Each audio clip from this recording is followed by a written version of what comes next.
En attendant, on en vient à l'énigme de cet accident. Cette descente lente, régulière, sans à-coups vers le crash et dans le même temps le silence des pilotes pendant ces 8 ou 10 minutes. Pas un signal, pas une réponse à la tour de contrôle. Arnaud Comte.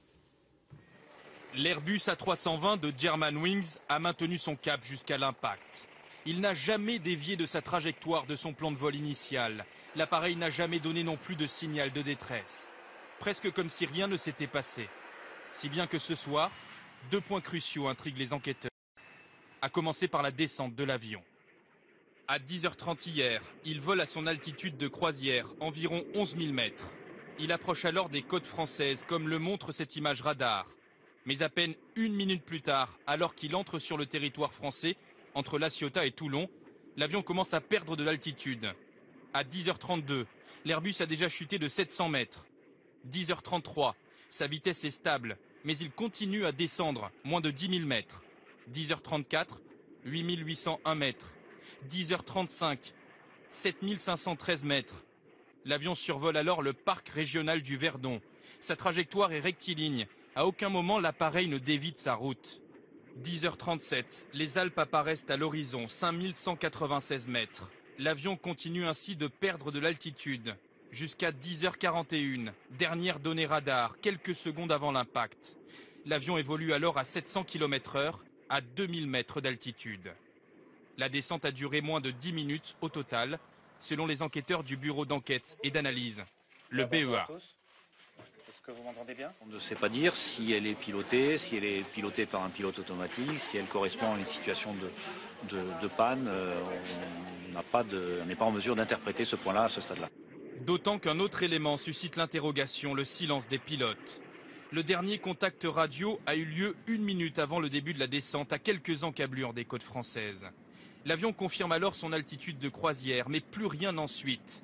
Durant la perte d'altitude, la tour de contrôle d'Aix-en-Provence tente bien de contacter l'équipage.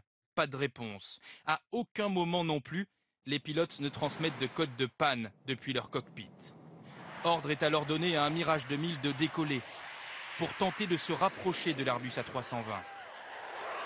L'avion de chasse n'apercevra finalement que les restes de l'avion pulvérisés contre le flanc de la montagne. Voilà, Nicolas, on vous retrouve. Ce silence des pilotes pendant cette descente ne peut s'expliquer que par 2 raisons. Soit ils étaient empêchés, soit ils étaient inconscients. Quelles hypothèses est-ce que cela implique? Alors, imaginons d'abord que les pilotes soient empêchés, par exemple par une intrusion.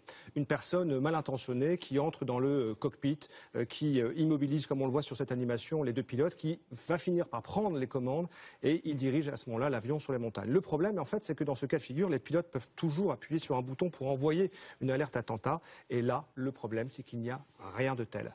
Autre scénario, le suicide de l'un des pilotes, c'est déjà arrivé, ça reste quand même extrêmement rare, heureusement. Et il y a toujours aussi quand même un autre pilote qui ne manquerait sans doute pas de réagir. Ensuite, eh bien, les pilotes peuvent avoir été empêchés par des problèmes techniques cette fois. Un incendie qui se déclare par exemple dans le cockpit avec le déclenchement d'une alarme et puis le dégagement rapide de fumée et qui oblige alors les pilotes à quitter leur poste. Mais on peut imaginer que dans ce cas-là, les pilotes lutteraient d'abord contre l'incendie avant d'enclencher une descente. S'ils étaient inconscients pendant cette descente, quelles pourraient en être les causes? Alors, ils peuvent perdre conscience pour plusieurs raisons. Par exemple, des vapeurs toxiques dans le cockpit. En 2010, il faut savoir qu'un A319 de Germanwings en fait, a connu une fuite de liquide dégivrant avec une odeur de brûlé dans le poste de pilotage.